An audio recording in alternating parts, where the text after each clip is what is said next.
Today we're gonna make some 3D scribbles that you can see in all of the visual arts from the Porter Robinson Nurture era. We're going to make some 3D scribbles in Cinema 4D and render them out in 2D and use them in Premiere Pro. In Cinema 4D, you must select the sketch tool from the splines menu and do some scribbles with that. I suggest you to go to an orthographic view, for example the front view, and do your scribbles there. Whether you draw your scribbles in this view or in the perspective view, they will all be flat to a plane. So once you're happy with your scribbles, you have to switch to the perspective view and make them 3D with the tools that I'm going to tell you.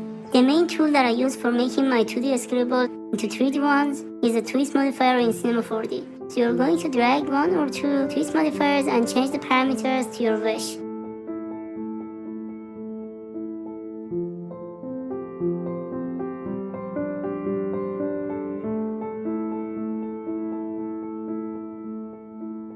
Even one twist modifier is enough, but I think I will use two.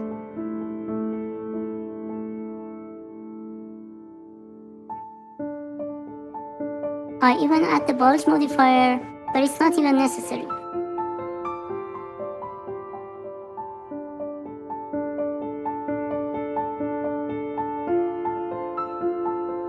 As you may know, splines are not visible in Cinema 4D when it comes to rendering.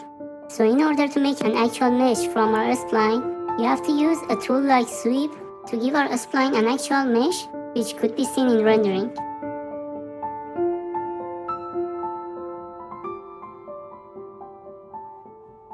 We can easily adjust the thickness of our spline mesh, play with its scaling,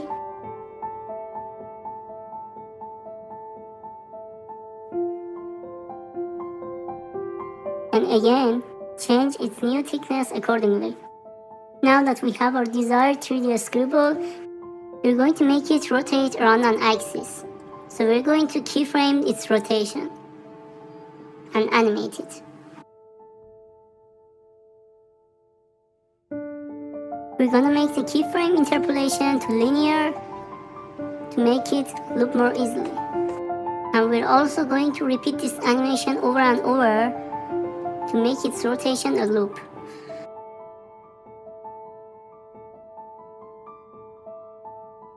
We're also going to animate the end growth parameter of the sweep objects.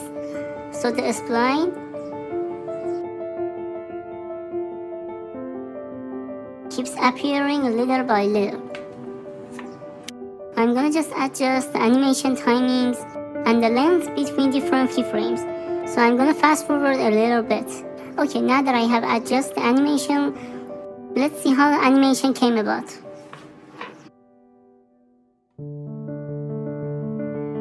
It's looking good to me now. So what remains now is just applying the material to it and then rendering it. For the materials, we have to only apply material with a single emission channel, and it should be white too. Now we should count how many frames we have in our animation timeline, which is about 540. So we're gonna set the number of the frames to render to 540 as well.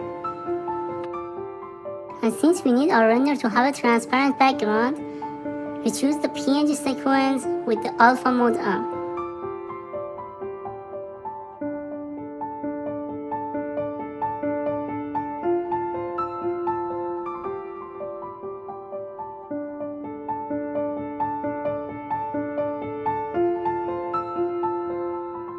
And hit the render button. I'm fast forwarding the render process. And while it's rendering, I found a flower field image from Google that looks so much alike to images that are used by Porter Robinson in his Nurture era. So we're going to use our render frames and that picture to make an animated visual cover art for an imaginary Porter Robinson Nurture song.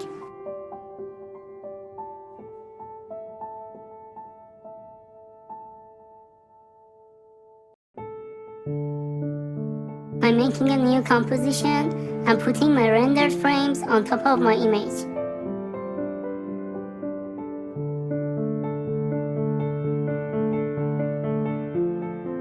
Positioning and scaling down our flower field image, then adding a text to to make it more like an Porter Robinson cover art.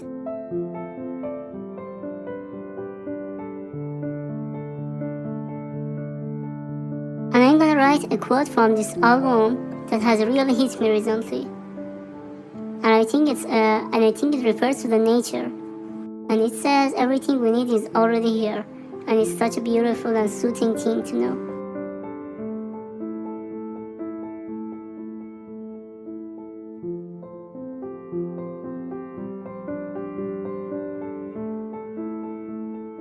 There's only one little detail is left, and it's a problem with our scribbles that run over our image. Since both the scribbles and the image are bright, they conflict with each other. And to mitigate this problem, we should only mask the areas of their collision and invert them. And I'm going to do this by applying an invert effect on our scribbles layer and then masking it out to leave everywhere else except the part that is on top of the image. And with that added detail, we could enjoy our finished product. You can add so much more stuff if you like. For example, Porter Robinson usually includes the longitude and latitude of the images he has taken and used in his cover arts.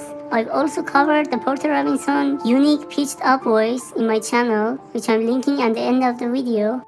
And I also have another Porter Robinson words tutorial in which I teach you how to make all the sounds in his album words. If you enjoyed this tutorial or learned something new from it, please follow me on your social network of choice and listen to my songs and watch my other audiovisual works both on YouTube and Instagram. I'm especially very active in Instagram and I would be happy to see you there. Have a nice day. Bye bye.